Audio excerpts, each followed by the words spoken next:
This is a craft bourbon, small batch, family heritage, artisanal process, unique water source, $80. And this is the factory that made it. Lawrenceburg, Indiana, industrial scale, smokestacks, the same building that made whiskey for Seagram's before it became the most important secret in the American spirits industry. One factory, dozens of brands. One scandal the industry spent years hoping you would never investigate. Today, we investigate it. Welcome back to Behind the Barrel.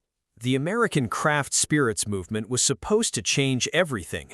Small distilleries, local grains, family recipes passed through generations, the antidote to the industrial bourbon complex that dominated the 20th century. And in many genuine cases, that story is true. Genuine craft distilleries exist. They are doing extraordinary work. They deserve every dollar you spend on them. But somewhere between the genuine craft revolution and the shelf of your local liquor store, a parallel industry emerged. Brands with no stills, no distilleries, no family recipes, just a purchase order sent to Indiana. Let me explain exactly how this works, because the mechanism is more sophisticated than most people realize. An NDP is a non-distiller producer. It is a legally recognized category in the American whiskey industry, a company that purchases whiskey from a distillery, ages it if they choose, bottles it under their own brand, and sells it to consumers, without ever distilling a single drop themselves. This is not inherently deceptive. Some of the most respected names in whiskey are transparent NDPs. High West in Utah built an entire brand philosophy around sourcing and blending honestly disclosed whiskey. They tell you where it comes from. They celebrate the process. They charge a fair price for the blending expertise. That is not the scandal. The scandal is what happens when an NDP takes purchased industrial whiskey, wraps it in heritage mythology, family story marketing, and craft positioning, charges $80 for the story, and buries the one piece of honest information the law requires in type so small you need a magnifying glass to find it. Here is how to find the truth on any bourbon label. The law requires one disclosure: distilled in state. That is it. That is the entire legal transparency requirement. If a bottle says distilled in Indiana and the brand is from Kentucky or New York or Wyoming, the whiskey came from somewhere other than where the brand implies it came from. And in most cases, that somewhere is one specific address: 2440 Bealby Road, Lawrenceburg, Indiana 47025.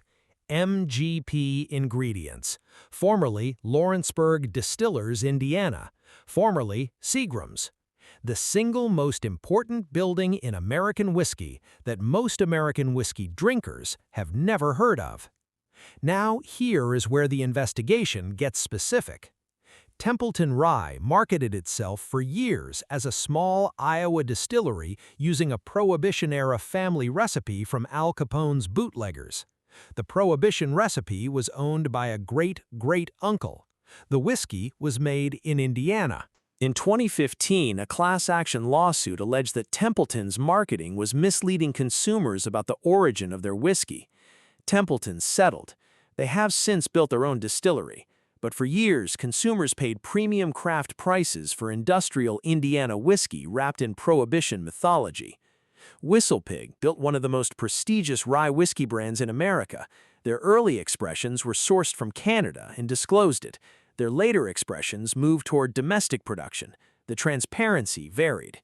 Jefferson's Ocean, the bourbon aged at sea in boats crossing the equator. The aging at sea is real and produces genuine flavor effects. The whiskey inside the barrels that went to sea was sourced from multiple undisclosed producers. Redemption, Rossville Union, Smooth Ambler, Angel's Envy uses MGP for some expressions. Bulleit Rye, the bottle with the frontier heritage story and Thomas E. Bulleit's great-great-grandfather's recipe, is produced at Four Roses in MGP among other facilities. The list is longer than this video. Now, the important clarification that changes how you think about all of this. MGP makes genuinely good whiskey. Their 95% rye mash bill is one of the most distinctive and celebrated grain recipes in American spirits. Their high rye bourbon mash bill produces character that serious enthusiasts seek out specifically. When whiskey professionals want to understand rye whiskey, they often end up drinking MGP liquid without knowing it, because it is in so many bottles at so many price points that it has become the reference point for the category. The problem is not the whiskey. The problem is what the brands wrapped around that whiskey charged you for. When you pay $80 for a craft-positioned bourbon based on a family heritage story that has no connection to the production facility that made your whiskey, a unique water source claim that refers to water used by a distillery in Indiana you have never heard of, a small batch designation that describes a production run of tens of thousands of cases from an industrial facility, you are not paying for craft. You are paying for marketing applied to industrial production without the transparency that would let you make an informed decision. That gap between what the brand implies and what the label legally discloses is the sourcing scandal. Here is the specific test that protects you every time. Pick up any bourbon that makes craft, heritage, or artisanal claims. Turn the bottle over. Find the words "distilled by" or "distilled in." If the state on that line is different from the state the brand claims as its home, you are holding a sourced whiskey.